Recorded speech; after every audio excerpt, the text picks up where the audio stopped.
নমস্কার বন্ধুরা, আবারও আজ নতুন একটি ভিডিও নিয়ে চলে এলাম। পিএম কিষাণ প্রকল্পে 19 নং কিস্তি টাকা কবে দেবে, এই অপেক্ষায় প্রত্যেক কৃষকই রয়েছেন যে পিএম কিষাণ প্রকল্পে 19 নং কিস্তি টাকা কবে পাওয়া যাবে।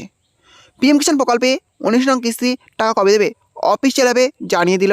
পিএম কিষাণ প্রকল্পে 19 নং কিস্তিতে কৃষকরা পেতে চলেছেন 4,000 টাকা।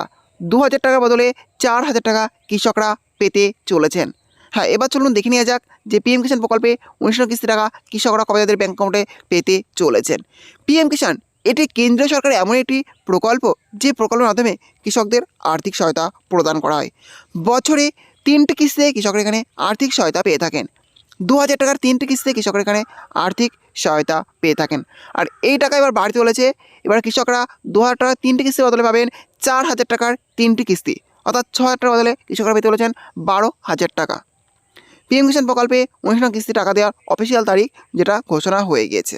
পিএম কিষাণ প্রকল্পে 19 নং কিস্তি টাকা দেওয়ার অফিসিয়ালি যে তারিখ জানানো হয়েছে সেখানে প্রথমে দেখতে পাচ্ছেন লেখা আছে the 19th instalment of the PM Kisan scheme is expected to be released in February 2025 based on previous pattern.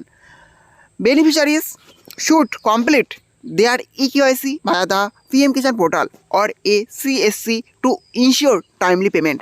For updates, check the official website. অর্থাৎ পিএম কিষাণ প্রকল্পে 19 নং কিস্তির টাকা কৃষকরা তাদের ব্যাঙ্ক অ্যাকাউন্টে পেতে চলেছেন ফেব্রুয়ারি মাসে। অর্থাৎ আপনি জানেন যে এটা জানুয়ারি মাস চলছে, ফেব্রুয়ারি অর্থাৎ আগামী মাসেই সেই টাকা কৃষকরা তাদের ব্যাঙ্ক অ্যাকাউন্টে পেয়ে যাবেন। অর্থাৎ 2,000 টাকা বদলে 4,000 টাকা ফেব্রুয়ারি মাসে কৃষকরা তাদের ব্যাঙ্ক অ্যাকাউন্টে পেয়ে যাবেন। এর জন্য আপনাকে KYC করতে হবে। অর্থাৎ আপনার যদি পিএম কিষাণ প্রকল্পে EKYC না করা থাকে, অর্থাৎ আপনি EKYC করে নিন, ব্যাংকের সাথে আধার কার্ড লিঙ্ক করে নিন, তাহলেই কিন্তু আপনি এই টাকাটা পেয়ে যাবেন। আর ফেব্রুয়ারি মাসে এখন দেখার কত তারিখে সেই টাকাটা দেয়। এই ছিল আজকের আপডেট। ভিডিওটি ভালো লেগে থাকলে অবশ্যই লাইক, শেয়ার এবং কমেন্ট করবেন এবং এই ধরনের নতুন ভিডিও ছড়িয়ে পাওয়ার জন্য চ্যানেলটা অবশ্যই সাবস্ক্রাইব করে রাখবেন।